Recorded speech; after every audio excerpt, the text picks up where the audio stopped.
Hey, we're back. So the next lesson is about governance policies and the best practice for creating those governance policies. The first thing you want to do is create a board governance committee with written terms of reference. And I'm going to, in the module on meeting management, I'm going to give you a copy of that terms of reference. But if you're in the midst of this and you need that from me, Paula MacLean at Learning for Leaders, fire it off to me and I will send you a copy of that.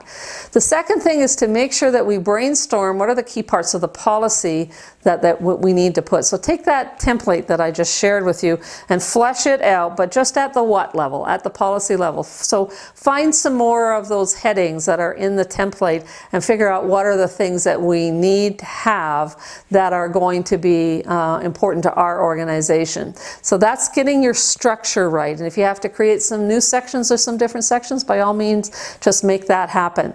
Make sure you get that typed up into a Word document so that you actually have it and you can work with it, because you're going to use that over the next few months as you build out your governance policies. The third thing is that we need to begin the process about deciding what are the procedures under each one of those. So those are the hows, and we need to be able to give clear direction to the board and the executive director on how to implement the policy.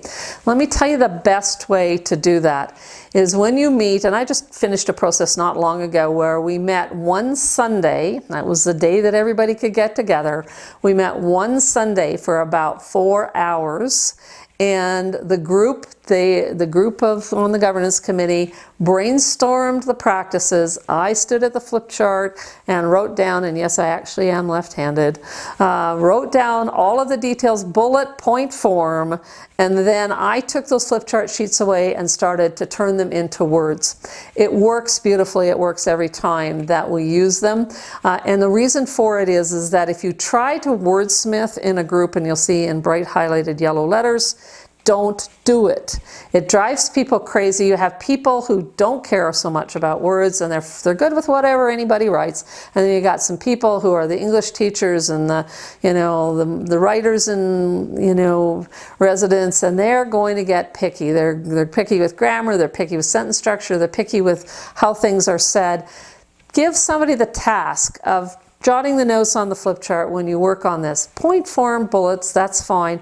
Then give that same person the task of taking it away and actually drafting the words that say, this is the policy. By the way, policies for the most part should be one sentence. Keep that simple.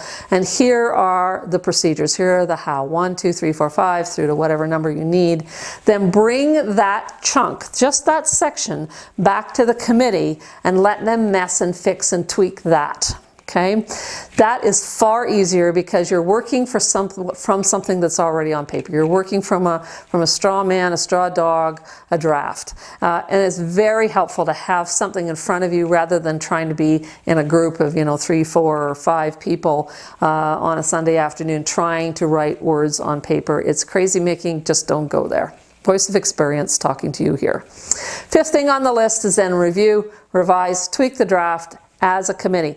And do not draft the entire governance policy document and then start working on it.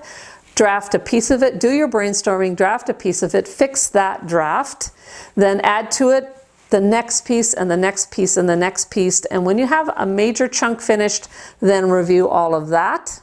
And then when the whole document has all of its major chunks together, by major chunks I mean the policy areas that you saw in the template in the last lesson, is that then when you have that together, then review the entire document at a committee level. Once you've finished working on it at a committee level, it then goes to the board for review, revision, changes, and final approval of the final draft. Then you're good for about another 2 or 3 years at the very least, a little bit longer than that if you want to challenge yourself to get really good ones in the first place and then not mess with them for a while. Now that said, you're going to find as you apply some of your procedures or as you work through your policies that as you as a board are working on things, you'll find some things are missing, you'll find some few things that aren't clear, you'll find some things that you didn't anticipate despite all of your hours of effort. Practice continuous improvement. Change the electronic version and then let people know that that is changed, and then do your review and revision to your whole document about once every 2 or 3 years. I think 3 years is pretty good if you have done your job well in the first place. Make sure that you also look at your bylaws in this context and watch out for contradictions between your bylaws and your governance documents or your governance policies. Just to give you a simple example, not long ago, I looked at a set of bylaws and a set of governance documents that people in an organization just said, Paula, can you give us your thoughts on this, because we're in the process of review and revision. Tell us where you think we should, kind of fix some things. And as I did that, in the term of board members in the bylaws, it says each board member will serve a one-year term. In the governance policies, it says each board member will serve a 3-year term. There's a big difference. Which supersedes which? Well, law is law. So this is an incorporated organization. Its incorporation documents, bylaws are going to be what is ruling. Now, the interesting thing is this board has been working with 3-year board terms. So a board member is elected and they serve for 3 years forever. Nobody ever bothered to go back to the bylaws. We should change the bylaws in this case, because the bylaws say 1 year only and the bylaws are really old.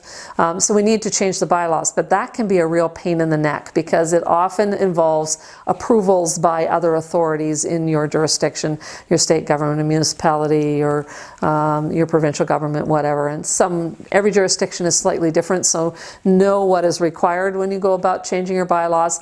And in some organizations, your bylaws are attached to membership approval. So your bylaws, then you have to hold some sort of a general meeting of your members. Sometimes your members are just the board. Sometimes you have 300 members or 500 members. But whatever your membership is, they have to then approve those bylaws. So getting your bylaws right and doing a revision every 5 years and making sure there's congruence between your bylaw and your governance documents is a really, really important thing. A few final notes here that I just want to draw to your attention. As I said, don't keep printing everything every time you change some little thing. Make sure you keep them on a folder on the common drive.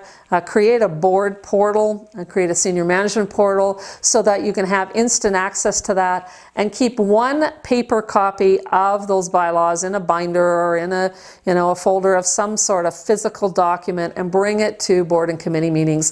The breaching of bylaws and board governance policies is largely a function of we don't quite remember at any given point in time what's in them, and then if we have to go searching to find the actual paper document, it's not very time efficient, so we tend to just ignore it and say, I think that's what it says, and okay, we're good. So what we don't want to do is to do that in a way that breaches either bylaws or governance document or governance policies. So my encouragement to you is to keep one up-to-date copy always available for board member and senior management reference in meetings.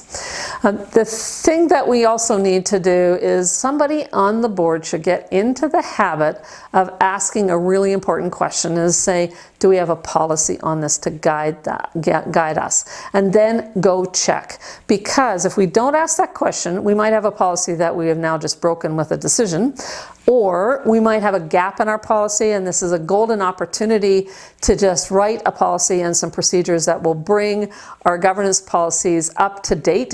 And by the way, executive directors, senior managers who are watching this, do this with your operational policies as well. So get into the habit, and I like on a board, I like to say, Mary, you are the person who will, when we're having a conversation, will remind us that we might have a policy on this already, and you give Mary the policy document and the bylaws, and they sit in front of her at the meeting. She leaves them behind when she goes, but they sit in front of her at the meeting, and she says, do we have a policy on this? And then the board says, oh gosh, I don't know. So Mary goes and looks and says, no, we really don't. So note, we need to develop that policy back to the governance committee. Please develop this policy. Sometimes executive directors actually draft the policies. I'm fine with that as long as the board has actually recognized the need for the policy.